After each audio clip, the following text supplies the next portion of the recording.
Bonjour à tous, je suis très heureuse de vous retrouver sur ma chaîne Cook Like a Champ pour une nouvelle recette. Aujourd'hui, je vous propose de faire une soupe froide pour cet été. Vous pourrez la manger froide ou bien tiède ou même chaude. Cela dépendra de votre humeur et du temps qu'il fera. Nous, on regarde les ingrédients et on fait la recette. Une belle botte de basilic. Ici, j'ai pris du basilic que j'ai acheté au marché, c'est basilic plein champ.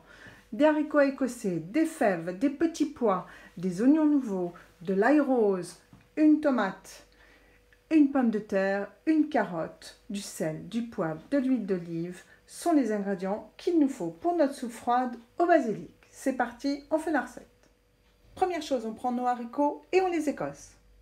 Nous allons mettre une casserole d'eau salée à bouillir pour cuire nos haricots. Entre-temps, on écosse nos petits pois. Vous avez terminé d'écosser vos petits pois, prenez vos fèves et écossez-les. Vos fèves étant écossées, prenez votre pomme de terre, épluchez-la et coupez-la, détaillez-la en petits dés. Ces petits dés, vous allez les mettre dans un petit saladier, dans de l'eau, comme ça la pomme de terre ne noircira pas. Vos pommes de terre sont maintenant en petits dés, dans de l'eau. On prend la carotte et on en fait des petits dés. Bien évidemment, vous avez pris la carotte, vous l'avez épluchée, vous l'avez détaillée en petits dés et nous voilà. On s'occupe maintenant de la tomate, on va bien la rincer, on enlève le pédoncule, on la coupe en quartiers, on enlève l'intérieur et on en fait des petits dés. Vous prenez maintenant votre oignon nouveau, vous enlevez la petite racine bien évidemment. Toute cette partie-là, vous allez la découper en petits dés et toute cette partie-là, vous allez l'émincer très finement. Et on se retrouve. Voilà, de notre oignon nouveau, nous en avons fait des petits dés et nous avons émincé le reste. Notre eau salée bout, on y plonge maintenant nos haricots. Pour l'instant, on va laisser bouillir pendant une quinzaine de minutes et on y reviendra. Alors que nos haricots sont en train de bouillir, on prend une casserole, on fait bouillir de l'eau. Dans cette eau, on y jettera nos petits pois et on les retirera pour les mettre dans de l'eau glacée. On arrêtera tout de suite la cuisson pour les garder bien croquants. Dans votre eau de haricots, on peut y mettre une feuille de basilic. Ça donnera un petit peu plus de goût. Les haricots écossais sont en train de cuire, votre eau est en train de bouillir pour vos petits pois. Prenez votre ail, une gousse d'ail, ici j'ai pris de l'ail rose, et vous allez la hacher ou bien l'écraser. L'eau des petits pois bout, on prend les petits pois, on les plonge dedans, on laisse quoi 30 secondes et on va les débarrasser dans de l'eau froide pour stopper la cuisson.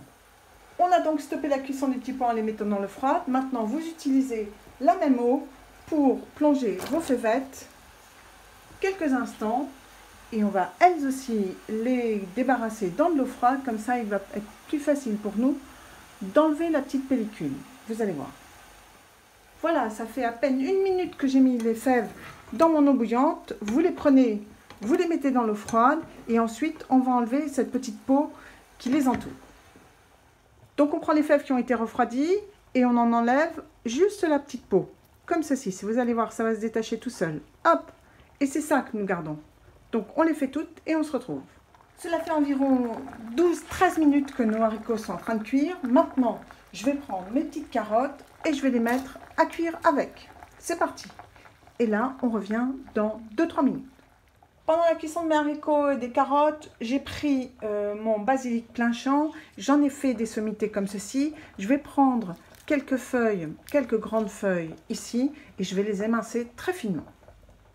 D'un côté, j'ai mon basilic émincé, de l'autre côté, j'ai gardé les fleurs de basilic puisque c'est du basilic plein champ et ils sont en fleurs en ce moment. Profitez-en, c'est très beau, très joli.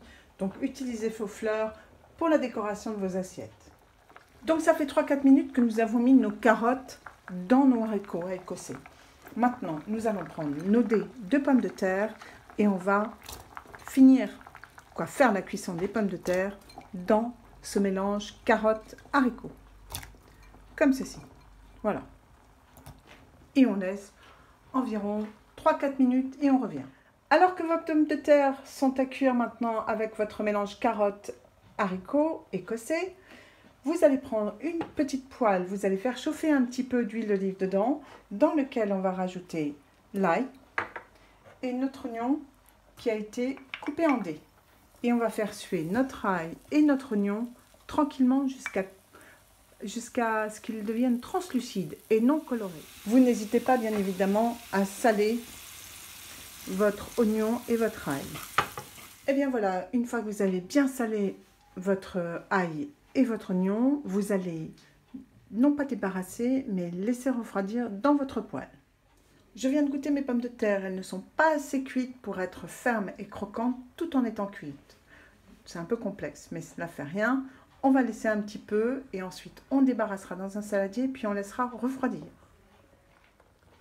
Voilà, maintenant j'avais laissé 2 minutes de plus. Maintenant mes pommes de terre sont cuites, donc je prends ma casserole et je verse tout l'intérieur dans un saladier. Et bien maintenant, nous laissons refroidir notre petit mélange.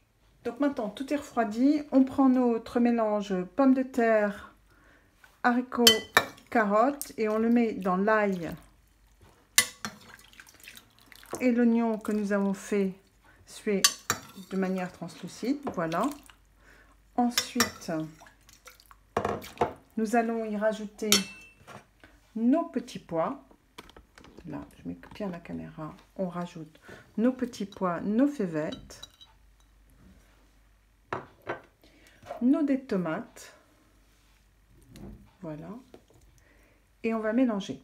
Avant d'ajouter le basilic dans ce mélange, on va quand même rectifier l'assaisonnement en poivre. Donc j'ai pris du poivre du Mont Moulin, je l'ai préparé avant comme ceci. On va mettre du poivre, bien évidemment, du sel.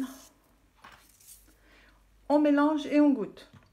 On y ajoute maintenant notre petit oignon émincé et le reste, notre basilic émincé. Et ensuite, on dresse dans une assiette. Votre soupe étant terminée, il ne nous reste plus qu'à la dresser. 2 solutions s'offrent à vous. Vous pouvez la manger soit froide, soit chaude. Moi, je vais la manger froide.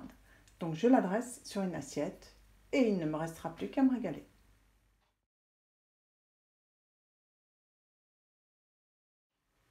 Et bien voilà, j'espère que cette nouvelle recette de soupe froide d'été vous aura plu et séduira vos amis si vous la leur faites. N'hésitez pas à me le faire savoir dans vos commentaires. N'hésitez pas non plus à liker ma vidéo. Ça fait toujours plaisir. Nous, on se retrouve très prochainement pour une nouvelle recette sur ma chaîne Cook Like a Champ. Salut à tous et portez-vous bien.